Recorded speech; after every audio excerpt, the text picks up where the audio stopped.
Warning: this new way of changing your engine oil could damage your engine that many shops and DIYers are using now. The Holt Pneumatic Fluid Extractor.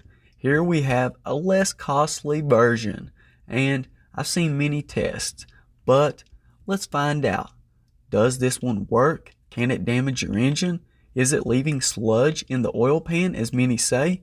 Well, we'll start off by taking out the dipstick, and you want to see just about how much oil is in the vehicle. If you don't already know if your vehicle's burning oil, that's why I say check the dipstick, so you have a roundabout idea of how much you need to pull out, because you want to make sure that this hose reaches the bottom of the oil pan. Now, if it's way off on how much oil that you pulled out, well, then you know that your hose is not at the bottom. It has many adapters, as I've shown, different sizes on the hose. Also, it has special hoses for pulling brake fluid and others. You can use this for engine oil, transmission fluid, gear oil, you name it. But do not use any harsh chemicals in this extractor like gasoline. It's not made for that. And if your oil filter, is on the bottom of the vehicle, well, if you're buying this to speed up your oil change, that's definitely not the case, because you're still going to have to jack the vehicle. As you can see, 5 US quarts, that's about the same as 5 liters. Yeah, 5 liters is a little bit less, but not much. It gives you a roundabout idea. As you can see, there are measurements on the side of this fluid extractor, up to 7 liters for this one. Now, I've been pumping this thing and pumping it, but once you've pumped it, say 3 or 4 times, then just like the Holt fluid extractor, really it doesn't help. You kind of have to wait a little time and then come back and maybe get another pump or two and just keep repeating the process.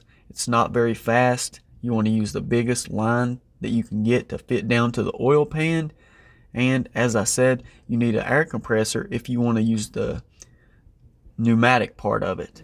So all we have to do is connect this air line and we're ready to go.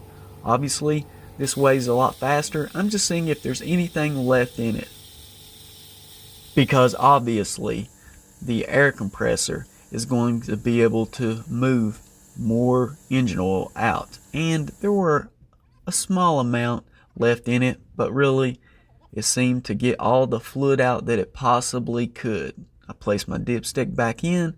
Now I'm removing anything. I'm seeing how easy it is to empty this fluid. You just pop the top and pour it out slowly.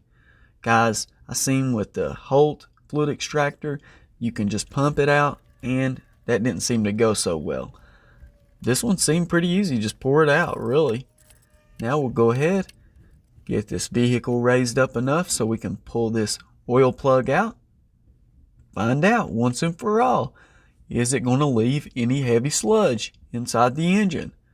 Because if it does, or it leaves quite a bit of oil, then I definitely wouldn't want to use it. Finally, the moment of truth. Well guys, as you could see, it didn't really make a difference. So there was no fluid left over. It actually did the job. Unfortunately for this vehicle, if you're just doing this for speed, well, underneath the vehicle is where the oil filter is located.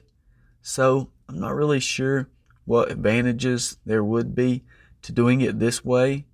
Like I said, it is slower without using the air compressor, but really when you heat up the engine oil, it's not too bad. You want the oil to be a little bit hot because it's going to make it be able to vacuum out the oil much easier.